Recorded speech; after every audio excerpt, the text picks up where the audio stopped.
প্রায় সময় শিরোনামে জায়গা করে নিয়ে থাকেন ঢাকা চলচ্চিত্রের আলোচিত চিত্রনায়িকা পরীমনি। গত বছর থেকেই তার জীবনে ঝড় কম নয়।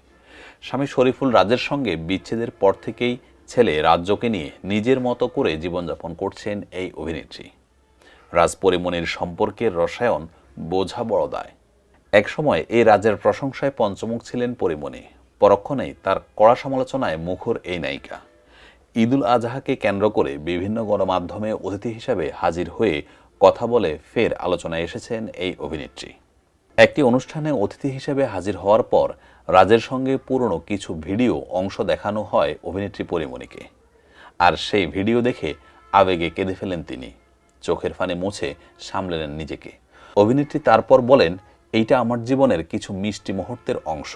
আমাকে যদি জীবনের 3টি সেরা মুহূর্ত বাছাই করতে বলা হয় তাহলে তার মধ্যে এই জার্নি একটি। সত্যি বলতে রাজের সঙ্গে ওই সময়গুলো স্বপ্নের মতো কেটেছে আমার। ওই মানুষটা আমার কাছে ফেরেশতা সমান। তবে এখনকার মানুষটির সঙ্গে মেলালে হবে না, কেননা ওই মানুষটির সঙ্গে বর্তমান মানুষটির কোনো মিল নেই। এছাড়া তাদের মধ্যে তৃতীয় কোনো মানুষের আগমন হয়েছিল কিনা বা তৃতীয় কারো জন্য সম্পর্কে বিচ্ছেদ হয়েছে কিনা তা জানতে চাইলে পরীমনি বলেন, সেটা জানি না। আর এই নিয়ে কথা বলতে গেলে ফের বিচার সালিশ হয়ে যাবে। এই জন্য এই ব্যাপারে আর কথা বলতে চাই না। এই নায়িকা আরও বলেন, যদি আমাকে বলা হয় জীবনের কোন মুহূর্তটা মনে করে রাখতে চান তাহলে বলবো আমার অন্তঃসত্ত্বার সময়টা। শুধু ওই সময়ে নয়, এই মানুষটি অর্থাৎ রাজের সঙ্গে কাটানোর সময়ও। 2021 সালের 17 অক্টোবর শরীফুল রাজকে বিয়ে করেন পরীমনি। পরের বছরেই তাদের সংসারে পুত্র সন্তান রাজের আগমন হয়। কিন্তু হঠাৎ করেই 2023 সালের সেপ্টেম্বরে বিচ্ছেদের পথে হাঁটেন তারা।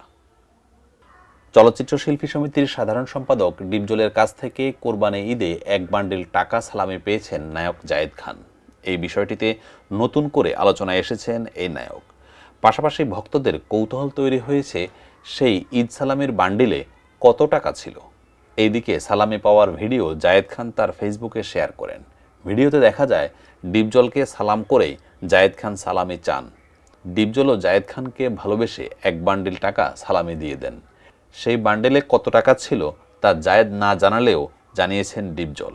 ডিপজলের পোস্ট করা একটি ফেসবুক রিলসে দেখা যাচ্ছে জায়েদ খানকে লাখ টাকার বান্ডিল সালামি দিয়েছেন তিনি। শুধু জায়েদই নয়, এবারের ঈদে 10 লাখ টাকার ঈদ উপহার দিয়েছেন শিল্পীদের। গরিবদের জন্য নিজ এলাকায় 8টি গরু ও মহিষ কোরবানি দিয়েছেন ডিপজল।